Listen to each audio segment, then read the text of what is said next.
The Burgess Animal Book for Children by Thornton W. Burgess. Chapter 35. Lightfoot, Blacktail, and Forkhorn. Of all the people who live in the Green Forest, none is more admired than Lightfoot the deer. So, perhaps you can guess how delighted everyone was when, just as the morning lesson was about to begin, Lightfoot himself stepped daintily out from a thicket and bowed to Old Mother Nature. "I heard," said he, "that my little friends here are to learn something about my family this morning, and thought you would not mind if I joined them." "Oh, I should say not!" exclaimed Peter Rabbit, forgetting that Lightfoot had spoken to Old Mother Nature. All laughed, even Old Mother Nature. You see, Peter was so very much in earnest, and at the same time so excited, that it really was funny. "Peter has spoken for all of us," said Old Mother Nature. "You are more than welcome, Lightfoot. I had intended to send for you, but it slipped my mind. I am delighted to have you here, and I know that the others are. I suspect you will be most comfortable if you lie down. But before you do this, I want everybody to have a good look at you. Just stand for a few minutes in that little open space where all can see you." Lightfoot walked over to the open space where the sun fell full on him, and there he stood, a picture of grace and beauty, with just enough honest pride in his appearance to give him an air of noble dignity.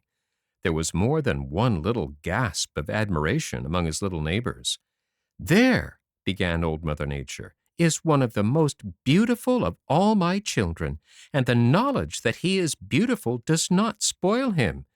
Lightfoot belongs to the deer family, as you all know, and this, in turn, is in the order called Ungulata, which means hoofed." Peter Rabbit abruptly sat up, and his ears stood up like exclamation points. "Farmer Brown's cows have those funny feet called hooves. Are they related to Lightfoot?" he asked eagerly. "They belong to another family, but it is in the same order, so they are distant cousins of Lightfoot," replied Old Mother Nature. "And Farmer Brown's pigs, what about them?" asked Chatterer the Red Squirrel. "They also belong to that order and so are related," explained Old Mother Nature. "Huh!" exclaimed Chatterer. "If I were in Lightfoot's place, I never would acknowledge any such homely, stupid creatures as those relatives of mine." "Don't forget that Prickly Porky, the porcupine, and Robber the rat are members of the same order to which you belong," retorted Old Mother Nature softly, and Chatterer hung his head. "Lightfoot," she continued, "is the white-tailed or Virginia deer, and is in some ways the most beautiful of the deer family. You have only to look at him to know that those slim legs of his are meant for speed. He can go very fast, but not for long distances without stopping. Like Peter Rabbit, he is a jumper rather than a true runner, and travels with low bounds with occasional high ones when alarmed. He can make very long and high jumps, and this is one reason he prefers to live in the Green Forest, where there are fallen trees and tangles of old logs. If frightened, he can leap over them, whereas his enemies must crawl under or climb over or go around them. Ordinary fences, such as Farmer Brown has built around his fields, do not bother Lightfoot in the least. He can leap over them as easily as Peter Rabbit can jump over that little log he is sitting beside. Just now, because it's in summer, Lightfoot's coat is decidedly reddish in color and very handsome, but in winter it is wholly different." "I know," spoke up Chatterer the Red Squirrel. "It's gray then. I've often seen Lightfoot in winter, and there isn't a red hair on him at that season." "Quite right," agreed Old Mother Nature. "His red coat is for summer only. Notice that Lightfoot has a black nose. That is, the tip of it is black. Beneath his chin is a black spot, a band across his nose, the inside of each ear, and a circle around each eye is whitish.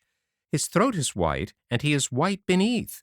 Now, Peter, you are so interested in tails, tell me without looking, what color is Lightfoot's tail?" "White, snowy white," replied Peter promptly. "I suppose that's why he's called the white-tailed deer." "Huh," grunted Johnny Chuck, who happened to be sitting a little back of Lightfoot. I don't call it white. It has a white edge, but mostly it's the color of his coat. Now, while Lightfoot had been standing there, his tail had hung down, and it was as Johnny Chuck had said. But at Johnny's remark, up flew Lightfoot's tail, showing only the underside. It was like a pointed white flag. With it held aloft that way, no one behind Lightfoot would suspect that his whole tail was not white.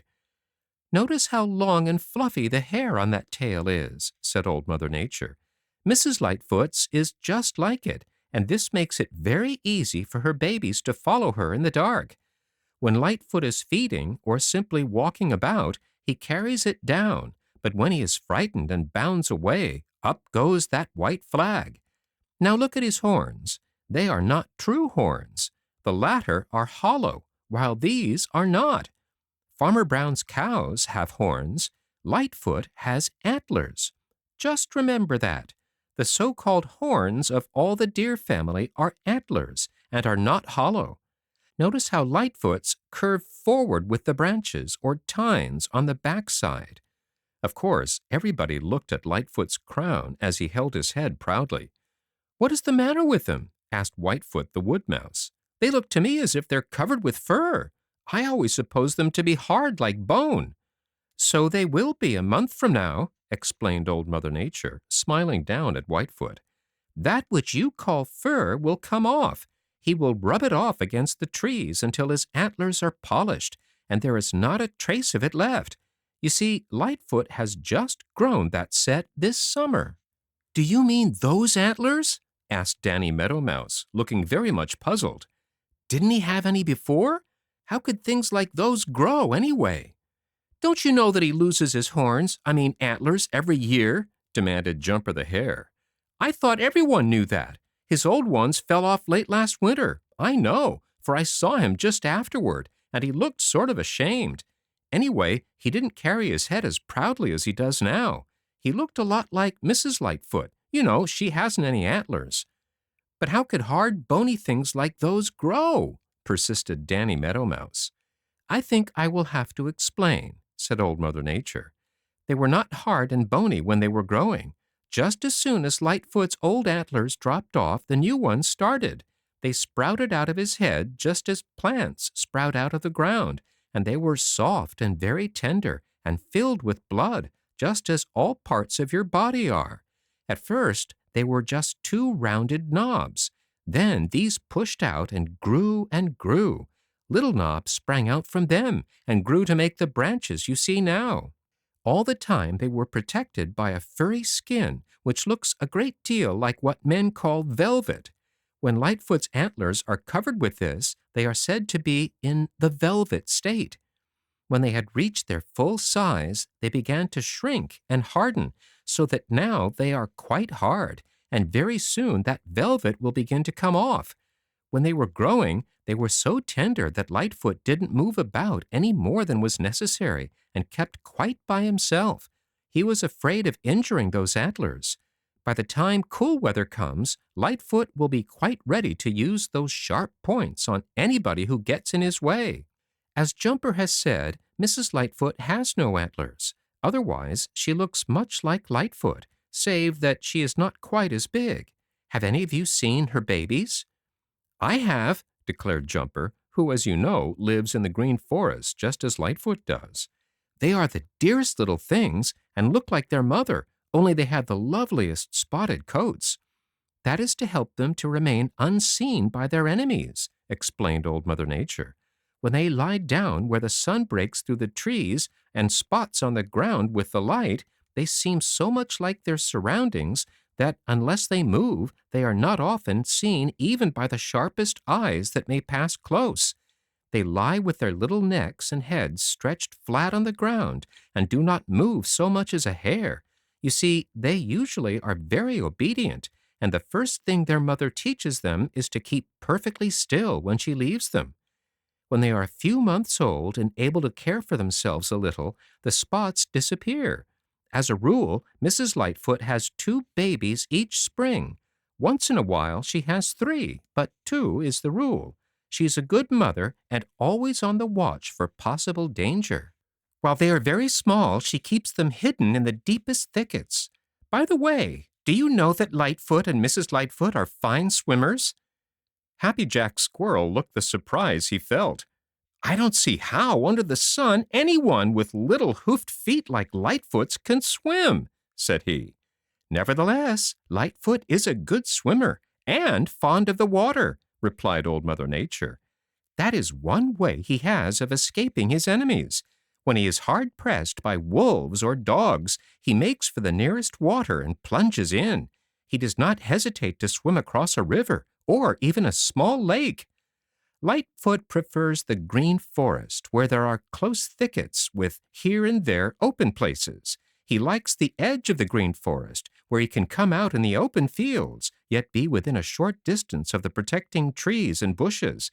He requires much water, and so is usually found not far from a brook, pond, or river. He has a favorite drinking place and goes to drink early in the morning and just at dusk. During the day, he usually sleeps hidden away in a thicket or under a windfall, coming out late in the afternoon. He feeds mostly in the early evening. He eats grass and other plants, beechnuts and acorns, leaves and twigs of certain trees, lily pads in summer, and, I'm sorry to say, delights to get into Farmer Brown's garden, where almost every green thing tempts him. Like so many others, he has a hard time in winter, particularly when the snows are deep. Then he and Mrs. Lightfoot and their children live in what is called a yard. Of course, it isn't really a yard such as Farmer Brown has. It is simply a place where they keep the snow trodden down in paths which cross, and is made where there is shelter and food. The food is chiefly twigs and leaves of evergreen trees. As the snow gets deeper and deeper, they become prisoners in the yard until spring comes to melt the snow and set them free. Lightfoot depends for safety more on his nose and ears than on his eyes. His sense of smell is wonderful, and when he is moving about, he usually goes upwind, that is, in the direction from which the wind is blowing. This is so that it will bring to him the scent of any enemy that may be ahead of him. He is very clever and cunning. Often before lying down to rest, he goes back a short distance to a point where he can watch his trail, so that if anyone is following it, he will have warning. His greatest enemy is the hunter with his terrible gun. How anyone can look into those great soft eyes of Lightfoot and then even think of trying to kill him is more than I can understand. Dogs are his next worst enemies when he lives near the homes of men. When he lives where wolves, panthers, and bears are found, he has to be always on the watch for them. Tufty the lynx is ever on the watch for Lightfoot's babies. The white-tailed deer is the most widely distributed of all the deer family. He is found from the sunny south to the great forests of the north, everywhere but in the vast open plains of the middle of this great country. That is, he used to be. In many places he has been so hunted by man that he has disappeared. When he lives in the sunny south, he never grows to be as big as when he lives in the north. In the great mountains of the far west lives a cousin, Blacktail, also called Columbian black-tail deer, and another cousin, Forkhorn the mule deer. Blacktail is nearly the size of Lightfoot. He is not quite so graceful. His ears are larger, being much like those of Forkhorn the mule deer, to whom he is closely related, and his tail is wholly black on the upper surface. It is from this that he gets his name. His antlers vary, sometimes being much like those of Lightfoot, and again like those of Forkhorn. He is a lover of dense forests and is not widely distributed. He is not nearly so smart as Lightfoot in outwitting hunters. Forkhorn the mule deer, sometimes called jumping deer, is larger than Lightfoot and much more heavily built. His big ears, much like those of a mule, have won for him the name of mule deer. His face is a dull white with a black patch on the forehead and a black band under the chin. His tail is rather short and is not broad at the base like Lightfoot's. It is white with a black tip. Because of this, he is often called Blacktail deer, but this is wrong because that name belongs to his cousin, the true Blacktail. Forkhorn's antlers are his glory. They are even finer than Lightfoot's. The prongs, or tines, are in pairs, like the letter Y, instead of in a row, as are those of Lightfoot, and usually there are 2 pairs on each antler.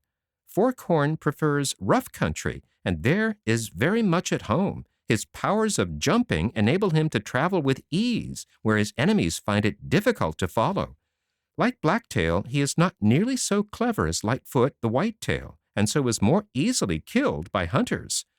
All these members of the deer family belong to the round-horn branch and are very much smaller than the members of the flat-horn branch. But there is one who in size makes all the others look small indeed. It is Bugler, the elk, or Wapiti, of whom I shall tell you tomorrow.